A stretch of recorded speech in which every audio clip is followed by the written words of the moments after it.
So I'm going to do a quick video on how I cut my hair. You can see the bangs are way too long right now. One thing I do like to do is go ahead and cut it wet. You can comb it or straighten it, and maybe you can hold it straight. But for me, it's easier to just go ahead, and cut it while it's wet. So I'm going to pause and get my hair wet, and then I'll show you what I do. It's very simple. Okay, so this is looking lovely, but this, so it's wet, and you won't be able to see all this because I'll try to move the camera, but I don't think it's gonna quite work. But what I do is go ahead and comb it all, go ahead and put your head upside down and comb it all upside down.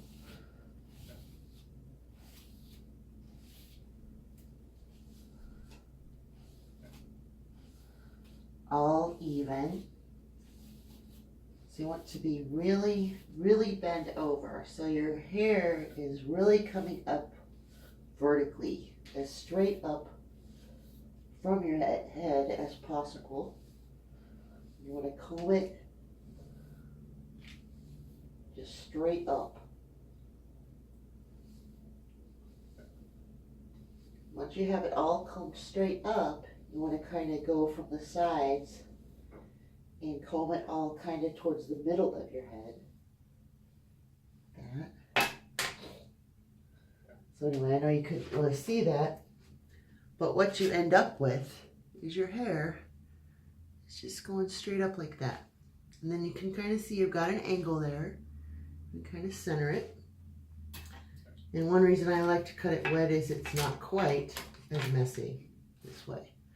So you go ahead and turn towards your mirror. And what I'll first do, try to hold it centered as you can, but you gotta be able to see. So as long as you're holding on to it good, it won't shift. And just go ahead and cut all of that, just blunt cut, okay? So we were holding it straight up like that, kind of angled. See, you can do it again. But you don't want to hold it just straight up over your head, or then you'll end up with the middle, like this section through here, being shorter. And you want the front to be shorter, okay? So I'm going to go ahead and comb it up again. And this time we're going to do a little bit of point cutting. You want to keep it so it's coming, bisecting the top of your head, I guess you'd say. It's not sagittal, it's not across, it's front to back. So combing the sides. I know you can't see this. Okay. Gather it all up again between your two fingers like that. Get it centered there with some water. And then we'll go ahead and point cut it again. And I'll try to use the, it's kind of hard to use the phone instead of the mirror. But just, and this is why you want to do it 2 or 3 times, because if all you did was blunt cut it, then it would not blend at all. So you're going to be careful not to cut yourself. And I know I've got this angled, but I'm holding on to my hair really tight so that it doesn't shift between my fingers. And I've got a lot of slack there so that it's not pulling. So I've still got that original straight across thing going on. All right, let's rinse that off. Okay. So I think that's all I'm gonna do. That should have gotten my bangs relatively well.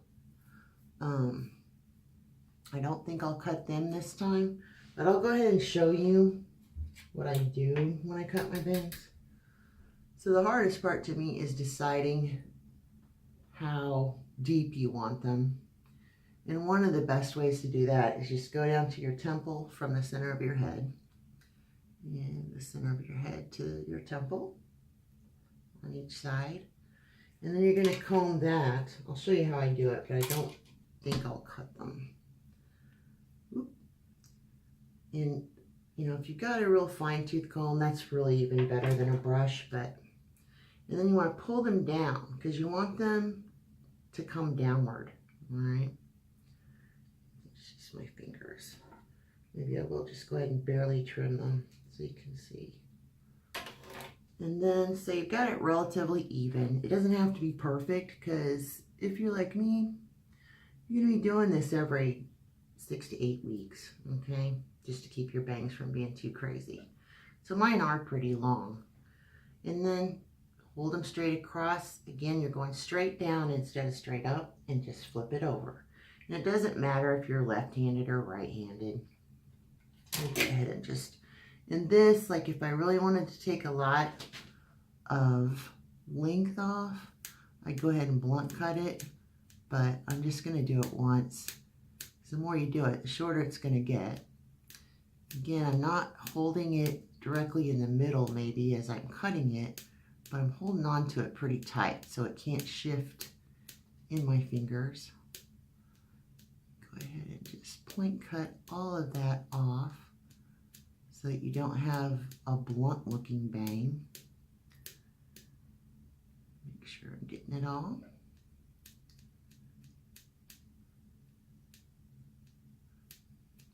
Again, you want sharp scissors, but not too sharp because you're going to cut yourself if you're not careful.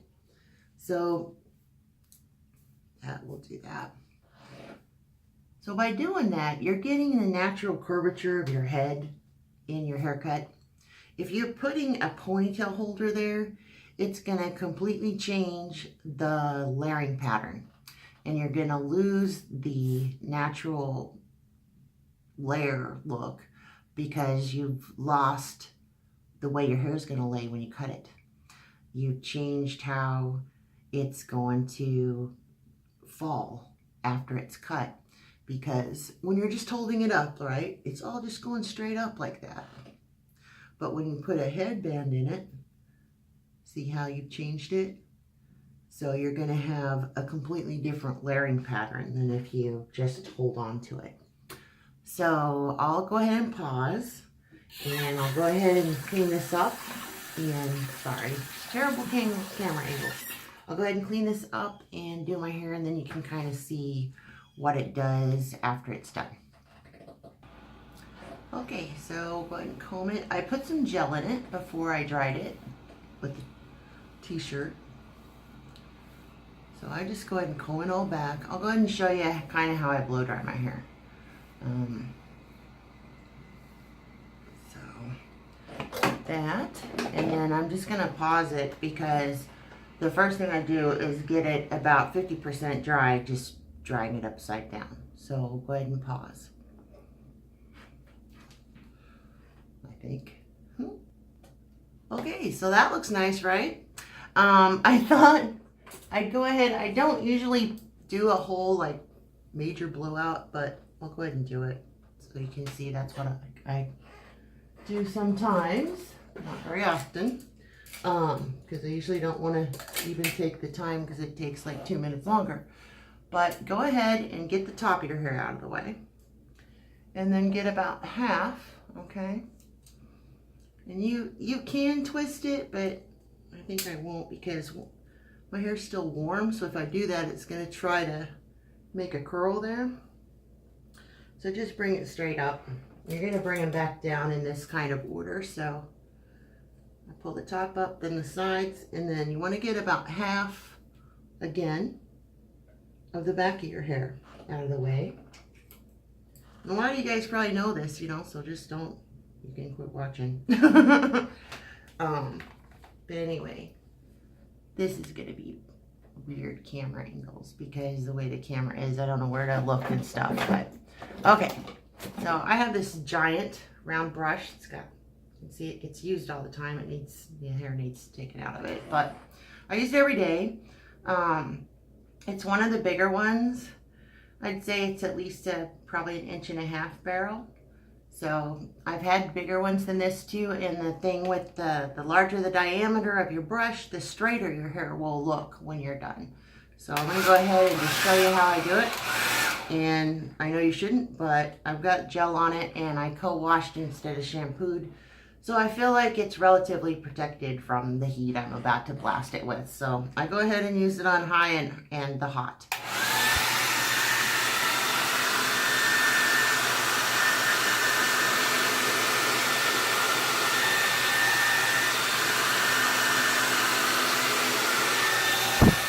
So what you're wanting to do is, part of the reason you blow dry it upside down in the beginning is to get to the roots.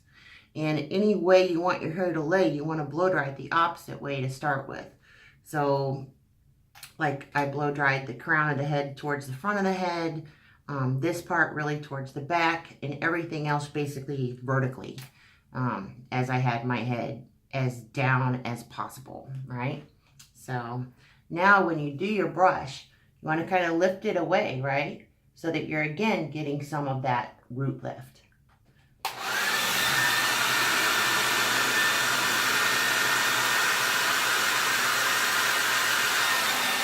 The other thing you do is, okay, so you got the hair hot, and you can either hold it here, or you can blast it with the cold button on your dryer.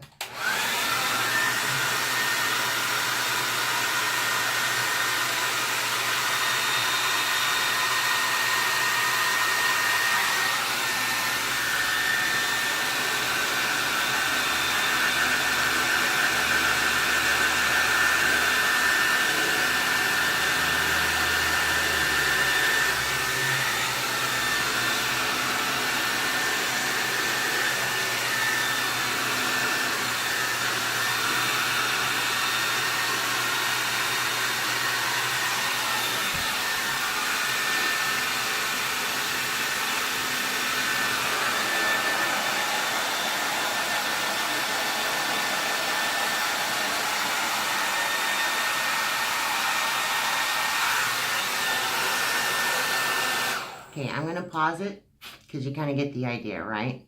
So I'll go ahead and pause. Oops. Okay, so it's about almost half done. So I did the back already. And what you're doing, I don't use those nozzle things. Some people like them, the little directional narrowing thing you can put on the end of your blow dryer. I just feel like that makes it take longer. It might make it smoother, but usually I just want to get done. So, as you're taking down the sides, I take down half at a time. So I'm going to go ahead and just direct it away from my face. And some of it's not quite done, but a lot of it's getting pretty dry as you're going. So I'll go ahead and kind of show you. You're just using your brush like a giant roller. They sell those sets now, but I think that's kind of a gimmick. If you just buy the brushes, maybe it's better that way, because then when the hairdryer part goes kaplunk, you've still got all the brushes. So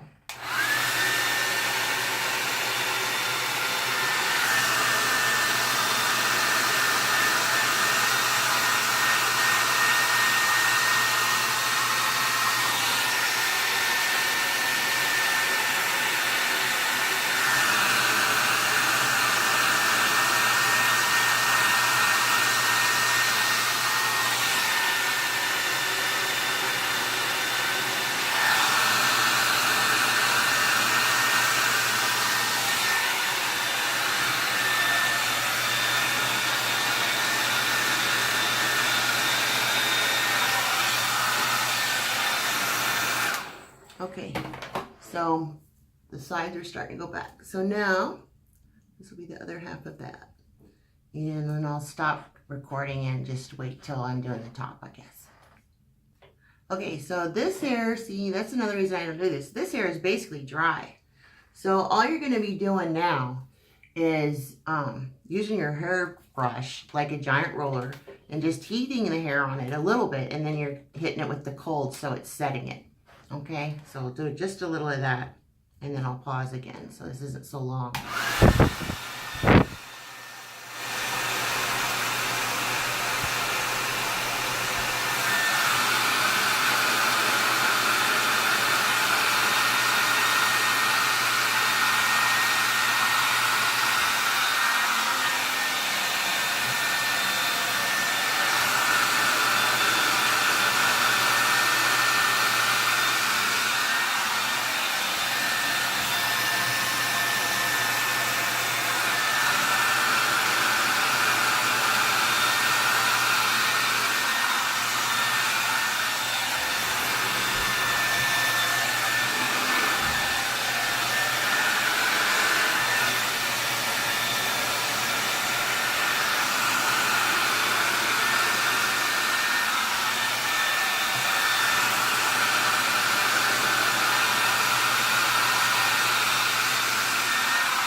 Okay, so anything you don't like now, it's dry.